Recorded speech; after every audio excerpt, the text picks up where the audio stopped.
Hello बच्चों, स्वागत है आपका ऑनलाइन स्टडी क्लास में। मैं फिर से एक बार आपके लिए एक नए टॉपिक को लेकर आया हूँ, इंग्लिश ग्रामर के। तो आज का जो हमारा टॉपिक है, उस टॉपिक का नाम है पंक्चुएशन। पंक्चुएशन के बारे में थोड़ा समझ लेते हैं। देखिए बच्चों, पंक्चुएशन का ग्रामर में वाक्य को लिखते समय बहुत बड़ा महत्व है। यदि पंक्चुएशन का सही प्रकार यूज़ न किया जाए तो हमारा जो वाक्य का अर्थ है उसका अनर्थ हो जाता है। यानी यदि हम किसी वाक्य को लिख रहे हैं तो कहाँ किन चीज़ों का हमें यूज़ करना है, ये ध्यान रखना है। पंक्चुएशन का मतलब ही यही होता है कि हमें किस जगह पर किस चिन्ह का प्रयोग करना है, वो ही हमारी पंक्चुएशन है। मैं इसके लिए आपको एक एग्जाम्पल देता हूँ कि किस तरीके से हमारा वाक्य का अर्थ का अनर्थ हो जाता है। तो समझेंगे एग्जाम्पल को। मैं आपको हिंदी में एक एग्जाम्पल दे रहा हूँ, उसके बाद अंग्रेज़ी में। ये मेरा एक वाक्य लिखा हुआ है, रोको मत जाने दो, एक वाक्य है। अभी इस वाक्य का पूरा जो भाव है वो स्पष्ट नहीं हो रहा कि क्या काम करना है, क्या नहीं करना है। जब तक इसमें कॉमा का यूज़ ना किया जाए। मान लीजिए मैं इस कॉमा का यूज यहाँ पर करता हूँ, ये विराम है, तो इसका अर्थ निकलता है रोको मत जाने दो। Mean stop, do not let him go. Let him go या लेट देम गो, यानी जो जाने वाला है उसके लिए हम किसी भी प्रोनाउन का यूज़ कर सकते हैं अकॉर्डिंग टू सेंस। तो इसका मतलब है रोको, यानी उसे रोकिए, मत जाने दो, यानी जाने मत दो। यदि मैं इस कॉमा का यूज़ यहाँ के बजाय यहाँ पर करता हूँ तो इसका अर्थ बनता है रोको मत जाने दो, यानी उसे रोको मत जाने दो, है ना, टू गिव परमिशन। तो इसका अर्थ बदल गया। इसी तरीके से मैं एक और इंग्लिश का एक एग्जाम्पल है। एक बार क्या हुआ था कि टीचर पढ़ा रहे थे, तो इंस्पेक्शन में जो मेयर होते हैं नगर के, वो आ पहुँचे और वो टीचर को देखकर बोले कि इस पंक्चुएशन को क्यों पढ़ाना, इसकी क्या आवश्यकता है, और ये कोई पढ़ाने का विषय है, इसे तो कोई भी मूर्ख पढ़ा सकता है। तो उसके हिसाब से टीचर कौन हुआ? मूर्ख हुआ। लेकिन टीचर ने उसका जो यूज़ बताया कि किस तरीके से इसका अर्थ का अनर्थ हो सकता है, वो समझते हैं। यहाँ पर जो मेयर है सेज और कॉमा लगाते हैं, इन्वर्टेड कॉमा लगाते हैं, द टीचर इज फूल। ये हमने कॉमा को बंद कर दिया, यानी उसके हिसाब से, मेयर के हिसाब से। यदि मेयर कहता है द टीचर इज फूल, यानी अध्यापक मूर्ख है। अब इसमें कॉमा और इन्वर्टेड कॉमा हमारे लगे हुए हैं, इन्वर्टेड कॉमास जो हैं वो लगे हुए हैं। यदि इनका यूज़ बदल दिया जाए तो हमारे वाक्य का अर्थ कैसे निकलेगा? तो यहाँ पर टीचर ने लिखा mayor says the teacher is fool। अब इन्हीं चिन्हों का वो प्रयोग करते हैं, यानी उन्होंने क्या किया, इन्वर्टेड कॉमा को यहाँ लगाया, कॉमा को यहाँ लगाया, एक कॉमा यहाँ लगाया और यहाँ कॉमा को बंद कर दिया। अब इसका अर्थ पूरी तरीके से बदल गया। कैसे बदला? देखिए, मेयर सेज, यानी ये मेयर जो थी रिपोर्टिंग पर उनकी, मेयर सेज यहाँ पर लगा दिया, सॉरी मुझे यहाँ लगाना था, ये मेयर। ये जो पार्ट बना मेयर, मेयर के बाद कॉमा लगाया, सेज द टीचर, यानी सेज को इन्होंने इसके पास रख लिया, सेज द टीचर। अब अध्यापक कहते हैं तो हमारा क्या बचा, मेयर इज फूल, यानी ये जो पार्ट है इस वाले का है। Mayor is the subject of इस फुल, यानी इसका जो सब्जेक्ट बनता है। तो इसका अर्थ होता है कि अब अध्यापक कहता है कि मेयर मूर्ख है। तो देखा आपने कि किस तरीके से हमारा कॉमा और इन्वर्टेड कॉमा को एक स्थान से दूसरे स्थान पर प्रयोग करने से उसका अर्थ बदल गया। तो हम पंक्चुएशन में वो कौन कौन सी चीज़ें आती हैं आज इसी टॉपिक पर बात करने जा रहे हैं और उनको समझेंगे।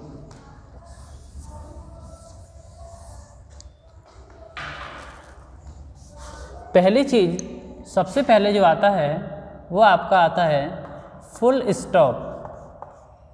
इसको हम पूर्ण विराम कहते हैं हिंदी में, फुल स्टॉप। इसका जो सिंबल होता है डॉट, डॉट की तरह होता है फुल स्टॉप। इसका यूज कहाँ करते हैं हम? देखिए, किसी भी कोई भी वाक्य है हमारा, साधारण वाक्य है, इम्परेटिव वाक्य है, जहाँ पर वो समाप्त होता है तो वहाँ पर हम यानी विराम यानी फुल स्टॉप का यूज करते हैं। यदि हम कहें ही इज़ अ डॉक्टर, ये बात हमारी पूरी हो गई, यहाँ पर फुल स्टॉप लगा दिया। गो देयर, वहाँ जाइए, फुल स्टॉप लगा देंगे। दूसरा यूज इसका होता है एब्रीविएशन के लिए, यानी किसी भी बड़े शब्द का लघु रूप लिखने के लिए। जैसे मैंने लिखा है MA, यानी मास्टर ऑफ आर्ट्स को मैंने शॉर्ट में MA लिख दिया है। कोई डिग्री है नहीं PhD, या डॉक्टर को शॉर्ट में लिखा है या मिस्टर को शॉर्ट में लिखा है, इस तरीके से। PWD, बहुत सारे SDO, तो इनको लघु रूप में लिखने के लिए डॉट का प्रयोग यानी फुल स्टॉप जो है वो यूज किया जाता है। इसके बाद हम बात करते हैं question mark. Question mark, question mark का जो सिंबल है इस तरह है। जानते हो, कोई भी प्रश्न, प्रश्न दो टाइप में यानी क्वेश्चन दो टाइप में किए जाते हैं। There are two type of question. First that start is MR बाजबर, do does ETC। Second type जो होते हैं WH टाइप होते हैं, यानी why, where, how, what, ETC। तो जब ऐसा कोई सेंटेंस हमारा शुरू होगा तो उसके लास्ट में हमें क्वेश्चन मार्क का यूज़ करना है। जैसे हाउ आर यू, आप कैसे हो, मैं लिखता हूँ हाउ आर यू, तो यहाँ पर क्वेश्चन मार्क आपको लगाना होगा। ठीक, इसके बाद हम बात करते हैं mark of exclamation. Mark of exclamation, इसको हम विस्मय सूचक चिन्ह बोलते हैं। इसको इस तरीके से इंडिकेट करते हैं। कोई भी हमारा ऐसा एक्सक्लेमेटरी सेंटेंस, तो उसमें हम जैसे कि कोई इंटरजेक्शन आता है अलास ही डाइड, वो मर गया। अगर मैं इसको ऐसे लिखूं अलास, यहाँ पर हमने इसका यूज कर दिया। सी डाइड सो यंग, या सी डाइड इतना ही रहने दो, ये इंटरजेक्शन हो गया, यहाँ पर लगाना है। ओ ऐसे शब्द हैं, ओ ये शब्द है, तो ऐसे ऐसे जो शब्द आते हैं वहाँ हमने लगाना पड़ता है। या कोई वाक्य शुरू हुआ हो हाउ लवली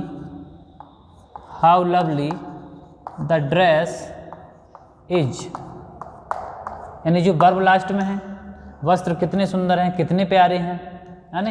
या व्हाट अ सीन, कैसा दृश्य है, क्या सीन है, क्या दृश्य है। तो ऐसे वाक्यों में हम इस चिन्ह का प्रयोग करते हैं। इसके बाद हम बात करते हैं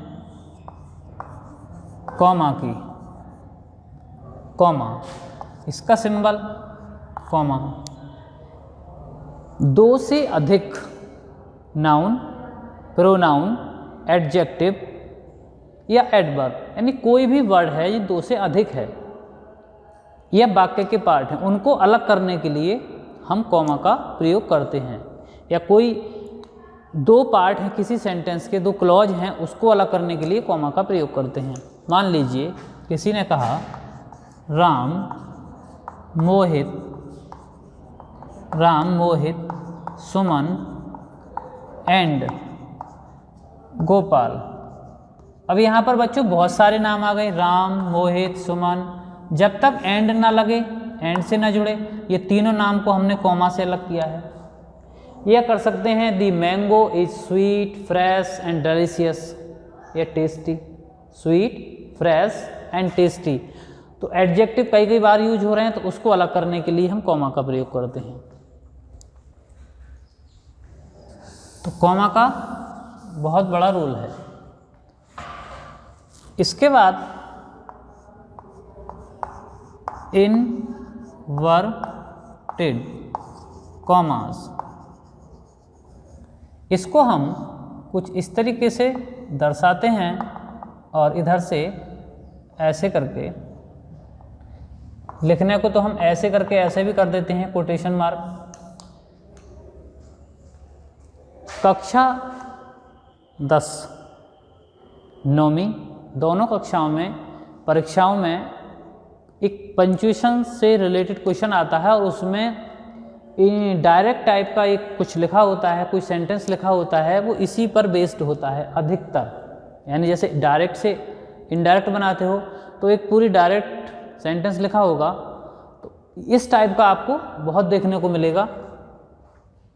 तो उसमें हम इसका प्रयोग करते हैं। देखिए हम देख लेते हैं यहाँ पर, मान लीजिए यू सैड, यहाँ पर कॉमा लगाया, आई एम हंग्री, यहाँ पर फुल स्टॉप कॉमा से। तो ये रिपोर्टेड स्पीच, यानी रिपोर्टेड स्पीच वाले पार्ट को अलग करना। इन्वर्टेड कॉमा से हमने यहाँ कॉमा लगाया, रिपोर्टिंग वर्ब का पार्ट हो गया, ये रिपोर्टेड स्पीच हो गई। तो रिपोर्टेड स्पीच को अलग करने के लिए हम इन्वर्टेड कॉमास का यूज़ करते हैं। तो ये समझ में आ गया होगा आपको, इन्वर्टेड कॉमा वाला पार्ट है। या कहीं कोई पैराग्राफ, कोई पोयम, कोई चीज़ लिखी हुई है, उसमें जो मेन चीज़ होती है, मेन वर्ड होता है या मेन सेंटेंस होता है, उसको कोट करने के लिए, मान लीजिए किसी राइटर ने कोई एग्जाम्पल दिया, कोई प्रोवर्ब है, यानी किसी मुख्य बात को हाईलाइट करने के लिए, दर्शाने के लिए इसमें हम डाल देते हैं।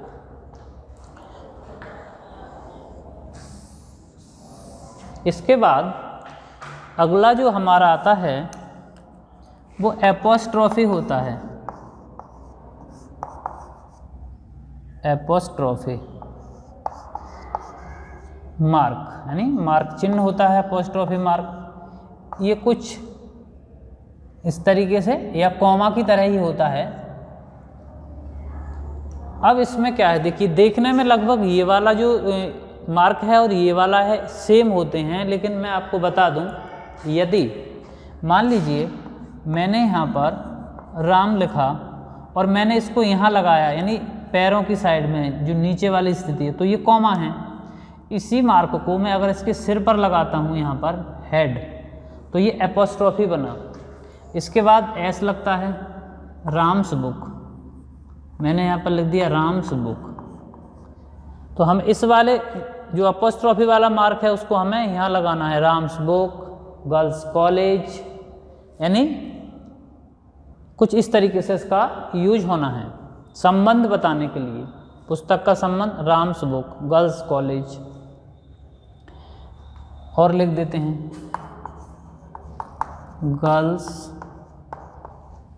Girls college.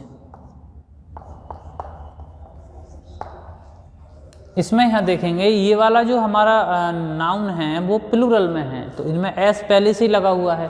तो जब पहले से एस लगा हुआ तो हम केवल कॉमा लगाते हैं और एक्स्ट्रा यूज नहीं करते हैं। इसके बाद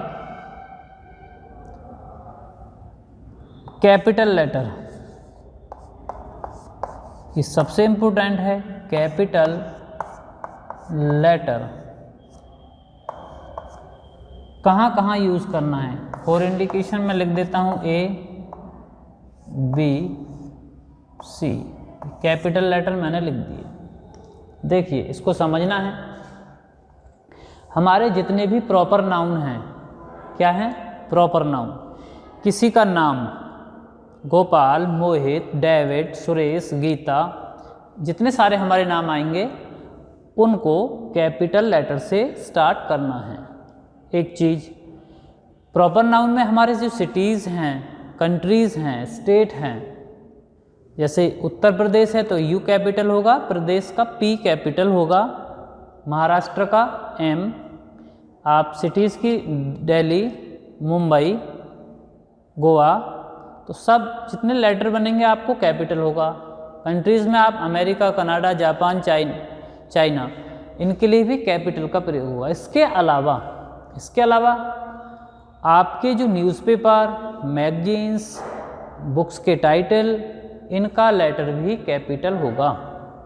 जैसे मैं किसी न्यूज़पेपर का नाम अगर लेना चाहूँ, द हिंदुस्तान टाइम्स, तो the T capital, Hindustan H capital, times T capital, Amar Ujala A capital, Ujala you capital. ठीक, इसके बाद हॉस्पिटल, अगर देखिए किसी जगह का नाम आ रहा है, जैसे कि हॉस्पिटल हम लिख रहे हैं तो हॉस्पिटल का क्या होगा? एच कैपिटल नहीं बनेगा। लेकिन यदि हम उसका नाम, जैसे अपोलो हॉस्पिटल, तो अपोलो नाम आया है, यहाँ पर ए हमें कैपिटल बनाना है। कैसा बनाना है? Capital. Apollo hospital. King George college का अगर नाम आता है तो वो भी बड़े से। आप चैप्टर पढ़ते हो, जैसे एंडी रूनी है, टाइटल उसका दे दिया है एंडी रूनी का, तो ए बड़े से यानी कैपिटल होगा और रूनी का बड़े से।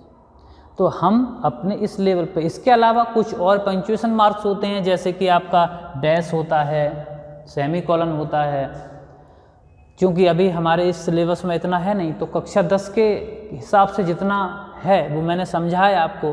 तो इस पंक्चुएशन, ये क्वेश्चन एक आता है और 2 नंबर में ये आता है, इसकी अच्छे से तैयारी करनी है, सीखना है, एक्सरसाइज करनी है, कक्षाओं में आपको उसका अभ्यास करा दिया जाएगा।